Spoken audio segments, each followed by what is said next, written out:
is the UST Tekfire. It is a USB powered, fuel-free lighter. I've been having a lot of fun with this in testing and carrying it around. I like it a lot. Charged up quickly.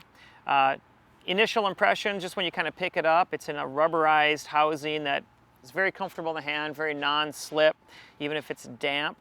And it has a cap that's actually closes with two different mechanisms, and has not much to say about how to operate it. It's just a button, and that's it. You get this little electrical arc that I didn't have a problem lighting any kind of tinder or newspaper or anything like that to get a fire going. Super simple. It does have a 10-second timeout on it, so if you hold it constantly, it won't go longer than 10 seconds. If you have decent tinder, you're not going to need anywhere near that.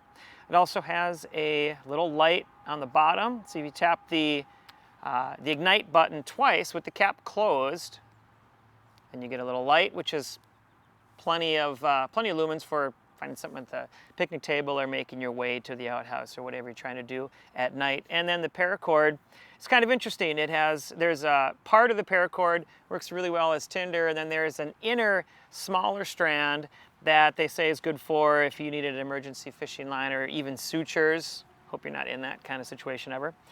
So it's just a really cool little piece. It's very lightweight, weighs about 2 ounces, and that's really it. It's very easy to use. It's just you charge it up on USB. That's the UST Tekfire lighter.